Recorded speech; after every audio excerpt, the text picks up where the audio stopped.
ধর আমাকে, ধর ধর ধর ধর ধর আমাকে, ধর ধর ধর ধর ধর। আরে এই হতচ্ছাড়ারা ধর। সারা দিন শুধু খেলছে। ওহ, আমাকে 2 মিনিটের জন্য একটু শান্তিতে শুতেও দেবে না এরা। ওহ, যা ভিতরে যা। চল।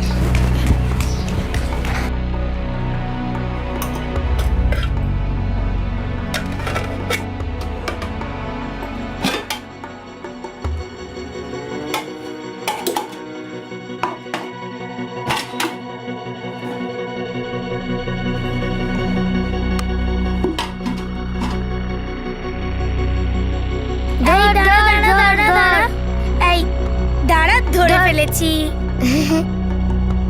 বাবা বাবা, তুমি আমার জন্য চকলেট এনেছো? না আনিনি, পয়সা নেই। তোমায় বলেছিলাম না? হ্যাঁ বলেছিলি তো। তুমি শুধু বলো চকলেট আনো না। আনিনি তো কি হয়েছে?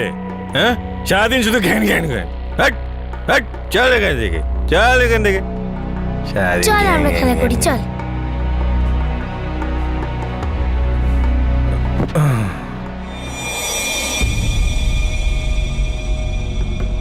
ঘরে আটা চাল কিছুই নেই, বাচ্চাদের কি খাওয়াবো?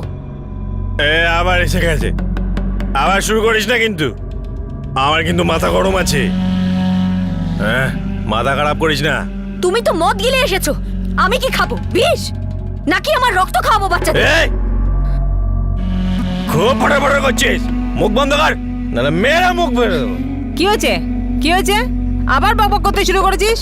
আমার ছেলেটাকে 2 মিনিটের জন্য একটু শুতেও দিবি না শান্তিতে? আর বাচ্চাদের না খাইয়ে রাখবো বলো? না বেচার জন্য কিছু আছে, না বন্ধক রাখার জন্য। যা কিছু পাই তোমার আদরের ছেলে গিলে আসে, না দিন না রাত সব সময় গিলে আসে, কিন্তু তোমার মুখ থেকে একটা কথাও বেরোয় না। এই চুপ কর, চুপ। আরে চুপ কর না, কত বলবি আর? কতদিন চুপ থাকবো মা? বাপের বাড়ি থেকে যে টাকাটা আসতো বাচ্চারা একবেলা তো খেতে পেতো, সেটাও গিলে শেষ করে ফেলেছে। দুটো বাচ্চা জন্ম দিয়েছে, কিন্তু 4 আনার দায়িত্ব পর্যন্ত নেই। ভগবান জানে কি করে বড় করেছো। কি বলছিস তুই হতচ্ছাড়ি? হ্যাঁ? এরম করে কথা বলবি আমার মায়ের সাথে? হ্যাঁ, এরম করে কথা বলবি? চল ক্ষমা চা। এই! পা ধর, পা ধর, ক্ষমা চা।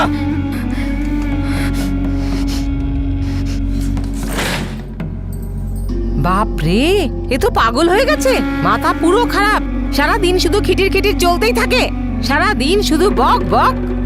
তুই চুপচাপ শুয়ে পড়, ও নিজেই ঠিক হয়ে যাবে। যা তুই শুয়ে পড়, যা শুয়ে পড়, যা শুয়ে পড়।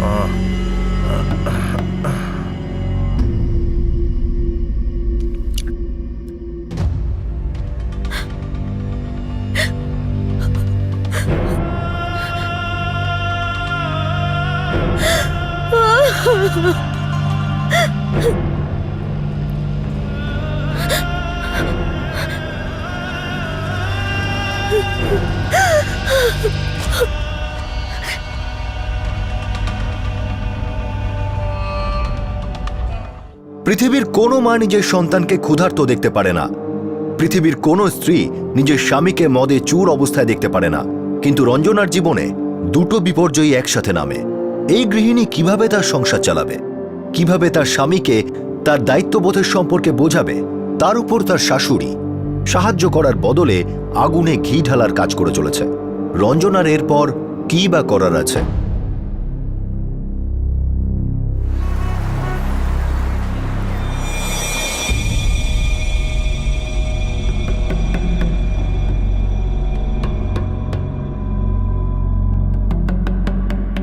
একদম চিন্তা করিস না বাবা, উকিল বলেছে কালকের মধ্যেই তো জামিন হয়ে যাবে। আর ওই জানোয়ার শ্যাম, ও এখনো ঘুরঘুর করছে না? শ্যামের কথা তুই বাদ দে, তুই চিন্তা করিস না। কাল তো জামিন হয়ে যাওয়ার পর আমরা দেইশ্বরের বাড়িতে চলে যাব।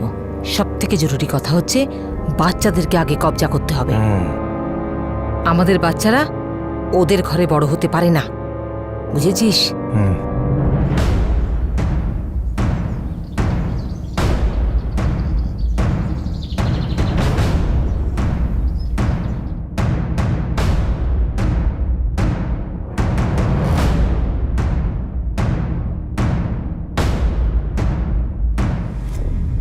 দেখ শ্যাম, তুই মাথা গরম করিস না।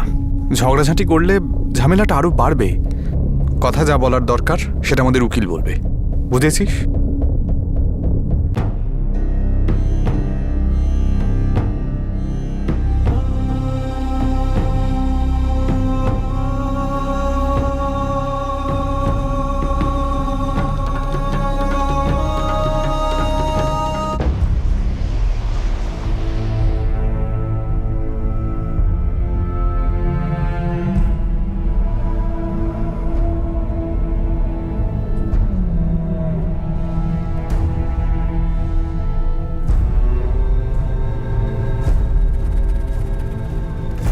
স্যার, এটা পুলিশ চার্জশিটের কপি।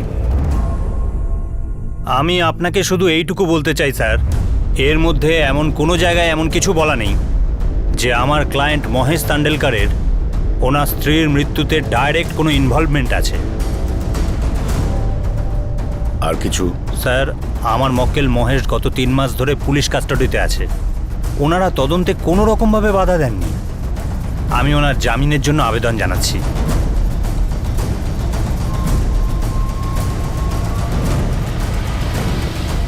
ডোমেস্টিক ভায়োলেন্স, পারিবারিক হিংসা 2007 সাল থেকে 2010 পর্যন্ত আমাদের পুরো দেশে প্রায় 24,808টি কেস নথিভুক্ত হয়েছে। আর এগুলো সেই সব কেস যেগুলো তদন্ত হয়েছে। আর এটা অনুমান করা কোনো রকেট সায়েন্স নয় যে এর চেয়ে অনেক বেশি ঘটনা হয়তো ঘটেছে আর ঘটে চলেছে। সমাজের প্রত্যেকটা স্তরে, প্রত্যেকটা পাড়ায় 3-4টি বাড়ি পর পরই মহিলা আর বাচ্চারা হিংসার শিকার হচ্ছে। ডোমেস্টিক ভায়োলেন্সের কেসে মহারাষ্ট্র 2য় স্থানে রয়েছে।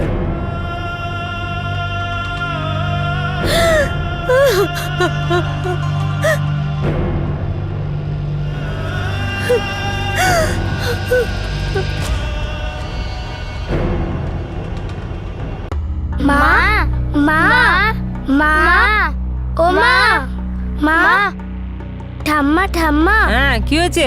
মা কোথায়? নিজের ঘরেই আছে, দেখ। আবার ওর মাথা খারাপ হয়ে গেছে। মা মা মা দরজা খোলো মা ও মা দরজা খোলো মা এই! ও মা চেঁচাচ্ছিস কেন? কানে ওরা খাবি? বাবা মা দরজা খুলছে না। রোজ এই এক নাটক হয়েছে। হাট! রঞ্জনা, দরজা খোলো। রঞ্জনা, হ্যাঁ রঞ্জনা, দরজা খোলো বলছি। দরজা খোল। খোল, দরজা ভেঙে দেবো কিন্তু। দরজা খোল রঞ্জনা, দরজা খোল। মা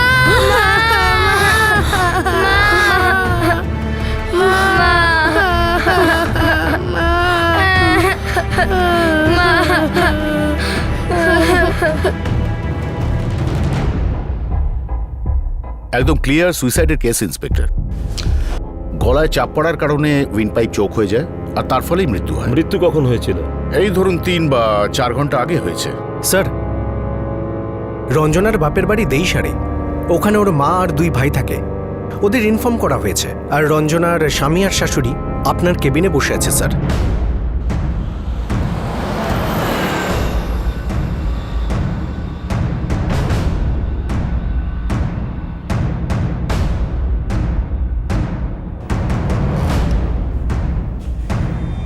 সাহেব, ওর মাথা স্ক্রু ঢেলা ছিল। ছোট ছোট ঘটনাতে কান্নাকাটি করতো। কোনো কিছুই ওর পছন্দ হতো না স্যার। কবে থেকে? বিয়ের পরের দিন থেকে এসব শুরু হয়ে গেছিল স্যার। ঠকানো হয়েছে আমাদের স্যার। রঞ্জনার ভাই এবং মা আমাদেরকে বলেইনি যে ও মেন্টাল পেশেন্ট। স্যার, জোর করে ওই পাগলিকে আমাদের গলায় ঝুলিয়ে দিয়েছে। ওর নাটক দেখতে দেখতে আমরাও মেন্টাল পেশেন্ট হয়ে গেছি স্যার। আমার ছেলে যা কিছু আয় করতো, যতটা আয় করতো, সবই ওর কম পড়ে যেত। ওর চাহিদা একটু বেশিই ছিল স্যার। আমাদের মধ্যে যা কিছু ঝগড়া হোক না কেন, ওর তো আমাদের এই ছোট ছোট বাচ্চাগুলোর ব্যাপারে ভাবা উচিত ছিল স্যার। এখন কি হবে এদের? কিভাবে বড় করবো এদের? কি উত্তর দেবো এদের প্রশ্নের? ওরা তো খুবই ছোট।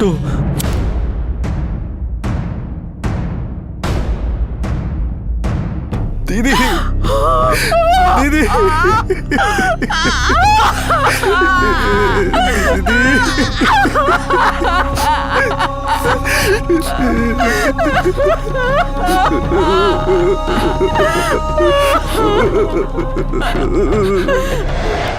স্যার, এই পয়েন্টটা আপনি কনসিডারেশনে রাখবেন যে রঞ্জনাকে সুইসাইড পয়েন্ট অবধি ঠেলে দেওয়া হয়েছিল।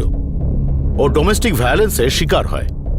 ওর স্বামী একজন কনফার্মড অ্যালকোহলিক, আর রঞ্জনাকে এতটাই যন্ত্রণা দিয়েছে ফিজিক্যালি, মেন্টালি। ওর বিরুদ্ধে আত্মহত্যায় প্ররোচনা দেওয়ার অভিযোগ আনাটা খুবই সঠিক। আর এই দায়িত্বজ্ঞানহীন লোকটাকে রঞ্জনা 2টি বাচ্চার দায়িত্ব দেওয়া একদমই উচিত হবে না।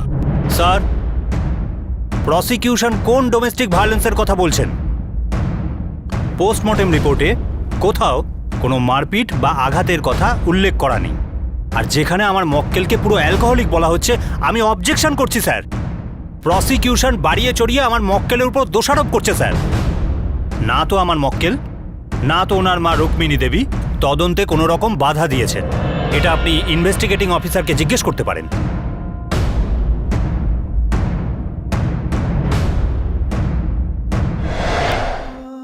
মহেশ মিথ্যে কথা বলছে স্যার।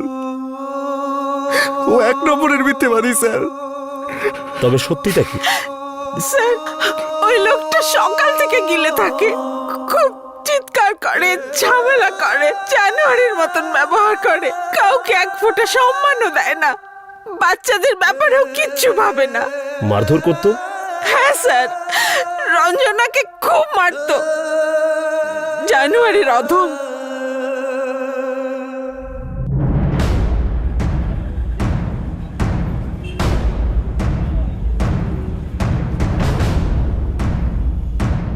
নেশা কমিয়েছে? না মা, আরো বেড়ে গেছে। এখন তো সকালে চায়ের জায়গায় মদ খায়, সারা রাত ধরে খায়, কিচ্ছু করে না, কাজ টাজ কিছুই করে না। তোর শাশুড়ি কিছু বলে না? বলে, কিন্তু ওকে না, আমাকে, যে আমি ঘেউ ঘেউ করি। আমি খুব ভুল করে ফেলেছি।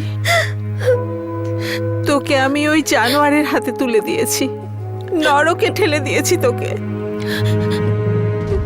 দেখ, আমি তোর ভাই শ্যামকে কিচ্ছু বলিনি।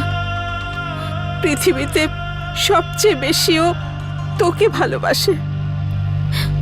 আর রাগের বশে যদি কিছু করে ফেলে, তাহলে সবার জীবন নষ্ট হয়ে যাবে। তুই বুঝতে পারছিস আমি কি বলছি? হ্যাঁ, বল রঞ্জনা।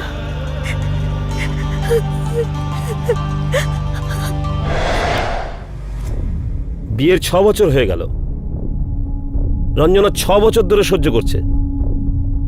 তোমরা একটা কথা বলো, তোমরা এসব জানতে যে লোকটা মাতাল? বিয়ের আগে কোনো খোঁজ খবর নিয়েছিলে? স্যার, জানতে পারলে কি এর বিয়েটা দিতাম স্যার?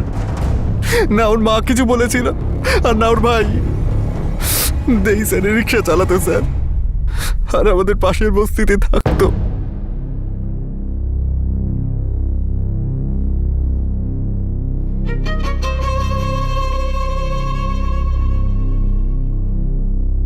আমার মেয়ে সব কাজ জানে, সবার খুব ভালো করে খেয়াল রাখবে, সবার সাথে খুব ভালো ব্যবহার করবে। আমার মেয়ে খুব হাসি মুখে থাকে। ও চলে যাবার পর আমাকে আর ওর 2টো ছোট ভাইকে ওই সামলেছে। দিদির জন্য আমরা সবকিছু করব। আসলে রঞ্জনা দিদি আমাদের শুধু দিদি নয়, আমাদের মায়ের মতন। আমার ছেলেও কোনো দিক থেকে কম নয়, রিক্সা চালিয়ে ভালোই রোজগার করে, খুব পরিশ্রম করে। কিছুদিনের মধ্যে ও নিজের একটা গাড়ি কিনবে। তো কথা তাহলে পাকা হলো? प्रजापतिर ऋषि नुष्ट पछंद प्रार्जमान देवता दाम्पत्येर हृदयक प्रार्थने विनियोग ओम जदेदत् हृदयं तब तदस्तु हृदयं मम जदिदं हृदयं मम तदस्तु हृदयं तब।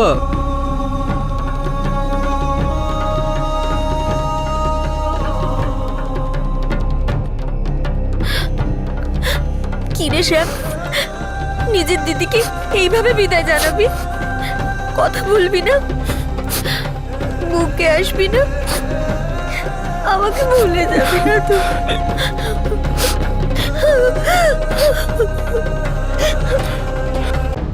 রঞ্জনার বিয়ে হওয়ার আগে না এটা রঞ্জনা জানতো, না ওর পরিবারের লোকজন জানতো, যে মহেশের মদের নেশা আছে। কিন্তু বিয়ের কিছুদিনের মধ্যেই যখন তারা সত্যিটা জানতে পারলো, তখন কি হলো?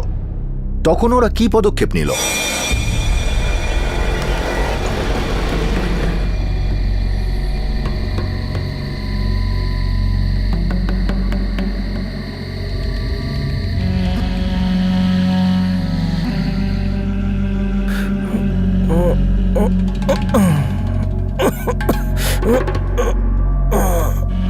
আজও তুমি দেরি করে ঢুকলে? দেরি হয়ে গেল।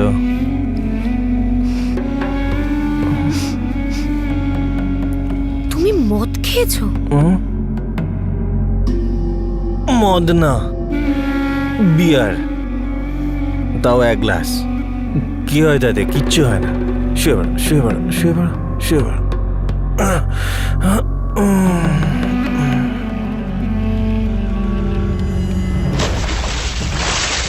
হ্যাঁ, জাম। শ্যাম, শ্যাম, রঞ্জনা দিদি বলছিল যে ওরা সিন্ধারে গিয়ে থাকবে আর এখানকার বাড়িটা ভাড়া দিয়ে দেবে। আরে জামাইবাবুর কাজ নেই না, এখন তো রিক্সাও চালাচ্ছে না। আরে কি করে চালাবে মদের নেশায় ডুবে থাকলে? এখন এখান থেকে যে বাড়ি ভাড়াটা পাবে সেটা দিয়ে সিন্ধারের সংসারটা চলবে। দেখা যাক কদিন চলে। না শ্যাম, তুই ওকে একটা কথাও বলবি না। আমি নিজের দিক থেকে মদ ছাড়ানোর চেষ্টা করছি তো। আমার পুরো বিশ্বাস আছে ওখানে গিয়ে আমরা নতুন ভাবে শুরু করব। এখানের মাতাল বন্ধুদের থেকে আলাদা হলে সব ঠিক হয়ে যাবে। দিদি শোন না, তুই ডেলিভারির জন্য এখানেই চলে আয় না, এখানে কোনো সমস্যা হবে না। ওর সাথে কথা বলে দেখি কবে আসতে পারবো। ঠিক আছে, আমি এখন আসছি। নিজের খেয়াল রাখিস আর মারও।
তেরো বছর বয়স তখন, যখন ওর বাবা মারা যায়।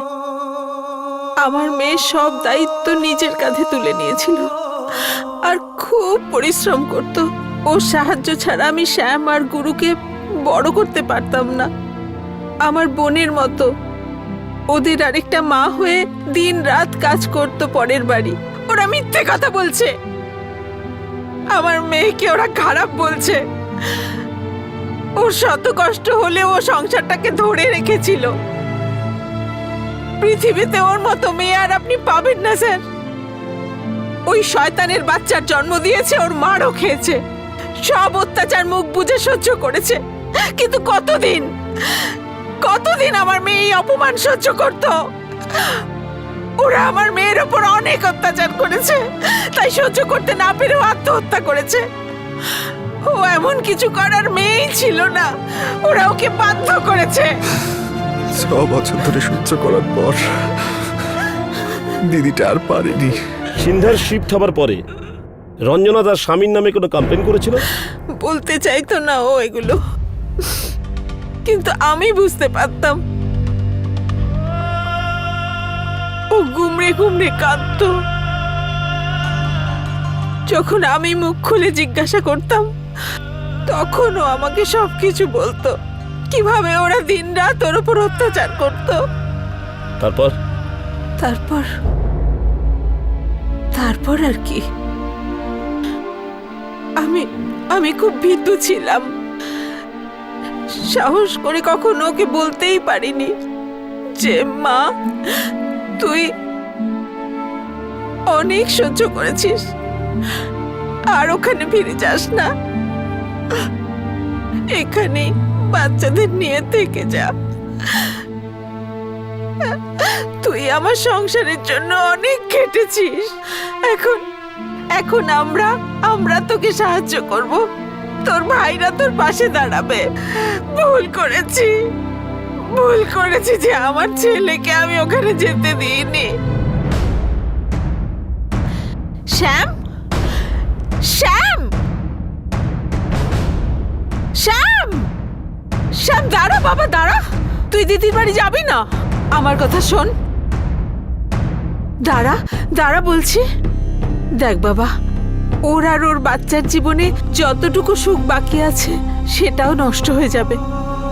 দেখ, মেয়েদের ভাগ্যটা তো এইসব সহ্য করার জন্যই, আর আমরা সেটা করতেও পারি। তুই দেখে নিস, তোর দিদি এটাও পারবে। ও ঠিক সামলে নেবে, ওকে ঠিক বোঝাবে। দেখ, তোর কাছে হাত জোর করছি, তুই ঝামেলায় জড়াস না। ওদেরকে বুঝতে দে। যদি আমার ছেলেকে সেদিন যেতে দিতাম, হয়তো আমার মেয়েটা বেঁচে থাকতো। কখনো কমপ্লেন লিখিয়েছিলেন? ডোমেস্টিক ভায়োলেন্স, ঘরোয়া হিংসার কোনো রিপোর্ট লিখিয়েছিলেন কোনো পুলিশ স্টেশন বা কোনো সংস্থায়? না স্যার, আমরা ভগবানের দোহাই দিয়ে কাজ চালাচ্ছিলাম যে সব ঠিক হয়ে যাবে, সব ভালো হয়ে যাবে। আমাদের এটা বোঝা উচিত ছিল যে সবকিছু নিজে থেকে ঠিক হয় না। কিছু হওয়ার জন্য কিছু করাটা দরকার।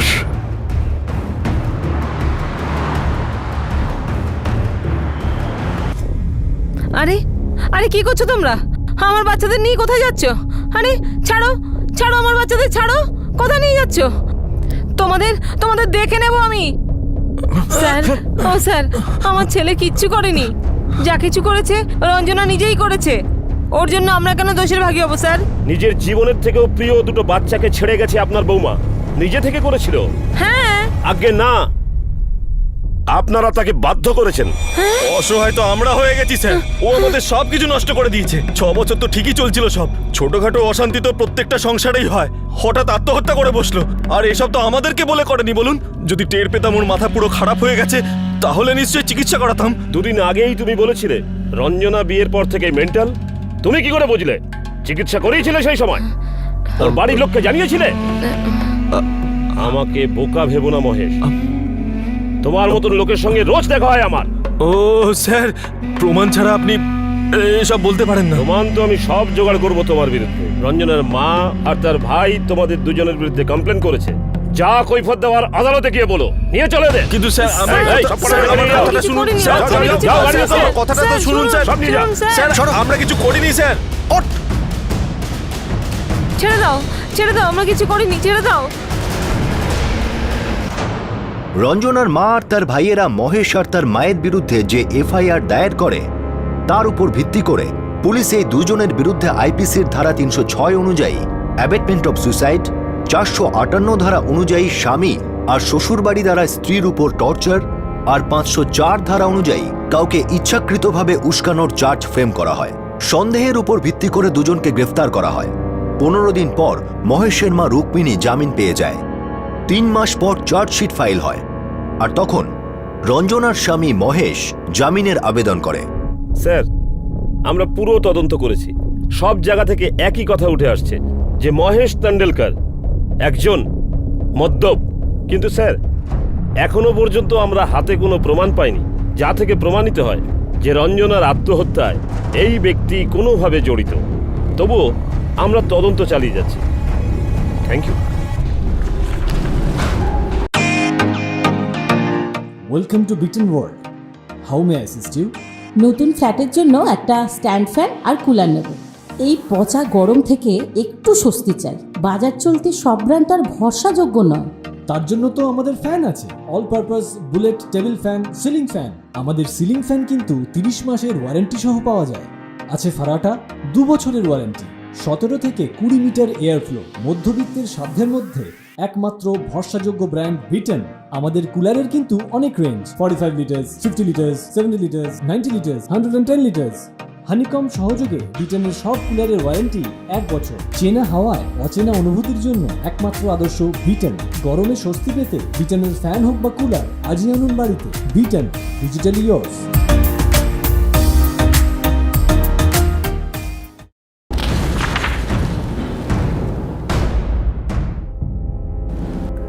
সবকিছু বিচার করার পর এই কোর্টের মনে হচ্ছে যে মহেশ তান্ডেলকর পুলিশ ইনভেস্টিগেশনে কোনো প্রকার বাধা দিচ্ছে না। সেই কারণে এই আদালত মহেশ তান্ডেলকরের বেল অ্যাপ্লিকেশন মঞ্জুর করছে।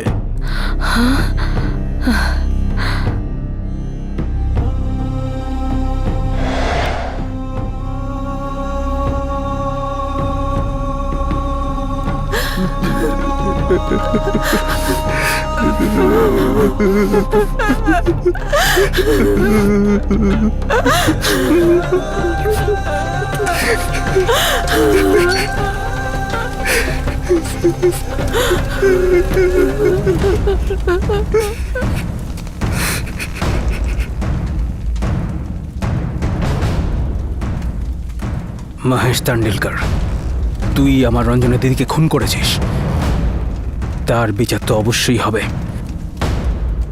এবার তুই দেখে যা সালা, ছাড়বো না তোকে।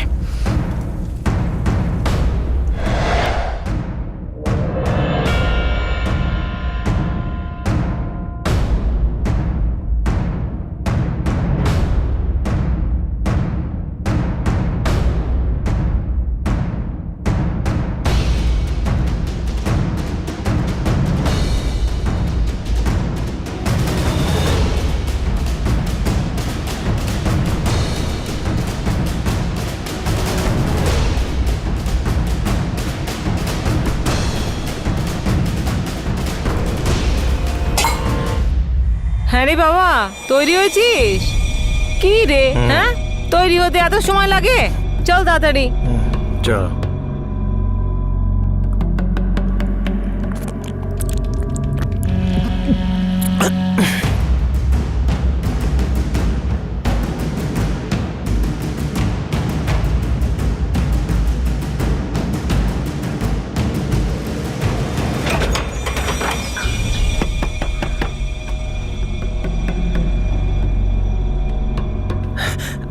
আমার বাচ্চারা অনাথ নয়, ওদের বাবা এখনো বেঁচে আছে। বেঁচে আছো? বেঁচে আছো? সাত সকালে গিলে কুটে এসেছে। আমার মেয়ের বাচ্চাদের গায়ে হাত লাগাবে না। এই সবিতা, মুখ সামলে কথা বলো, বুঝলে? এরা আমার বংশের বাচ্চা, এরা আমার ছেলের বাচ্চা, বুঝলে? এরা আমার নাতি নাতনি। এই শোনো, এরাদের এই মাতাল খুনি বাপকে না কবে ভুলে গেছে। এরা কোনো ক্রিমিনালের বাড়িতে না বড় হবে না, ওরা এখানেই থাকবে। ক্রিমিনাল? কাকে ক্রিমিনাল বলছিস? তোকে বলছি। তাহলে কোর্ট আমায় ছেড়ে দিল কেন? ওই জাজ কি আমার শ্বশুর নাকি? কান খুলে শুনে রাখ, রঞ্জনা পাগল ছিল, যেটা তোমরা চেপে গেছিলে। ক্রিমিনাল তো তোমরা শালা, যে আমার আর আমার মায়ের উপর মিথ্যে দোষ চাপিয়েছো। দেখো, চুপচাপ আমার বাচ্চাদের আমার কাছে দিয়ে দাও, নাহলে কিন্তু কিডন্যাপিং এর চার্জ লাগিয়ে দেবো। তার উপর তোর ওই পাগল ভাই আমাকে মেরে ফেলার হুমকি দিয়েছে। সবাইকে জেলে পাঠাবো। চল বাবা, আসতে পারি। চল বিশাল।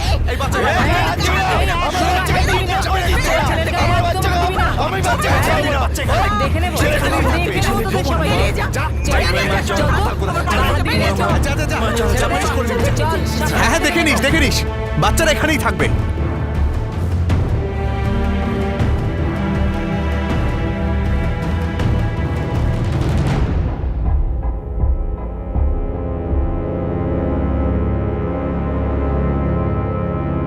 টেনশন করো না তোমা, ওই লোকটা মাতাল ছিল, মাতাল আছে, আর মাতাল হয়েই মরবে। দুনিয়ার কোনো কোর্টই ওই মাতালটাকে এই বাচ্চাগুলোর দায়িত্ব দেবে না। তাহলে আদালত এই মাতালটাকে ছেড়ে দিল কি করে? আসলে দিদিকে তো ওই খুন করেছে, তাই না? সত্যিটা হলো দিদির মৃত্যুর জন্য আমরাও দায়ী। দিদি কেঁদেছিল, কষ্ট পেয়েছিল, আর আমরা হাত গুটিয়ে বসেছিলাম।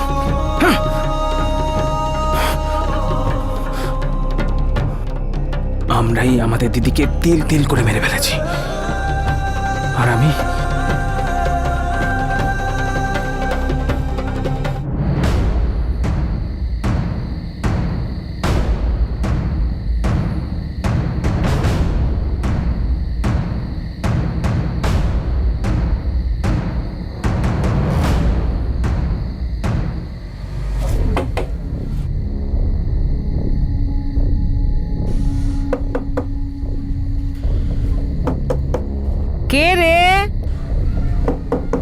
কথা বলে না কেন? কে? আমি গণেশ, মহেশদার বন্ধু।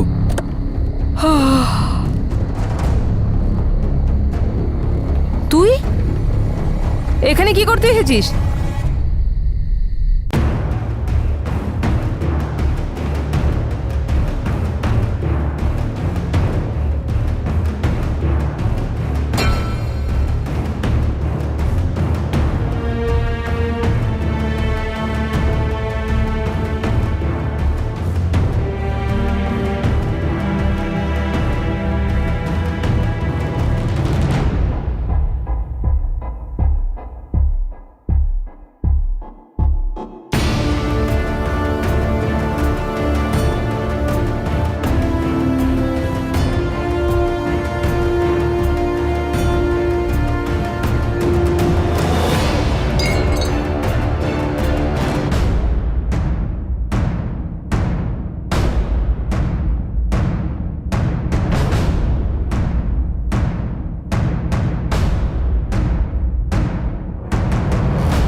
শ্যাম, কেন করলি?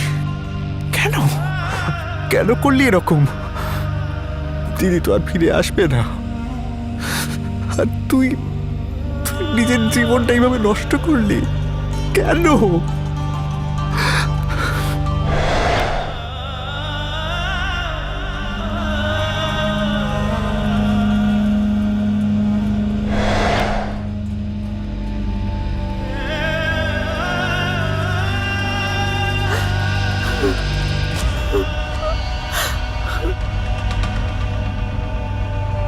নিজের বোন রঞ্জনার মৃত্যুর পর শ্যাম পুরো 1 বছর ধরে বদলার আগুনে জ্বলতে থাকে। তার দিদি তার কাছে খুব প্রিয় ছিল।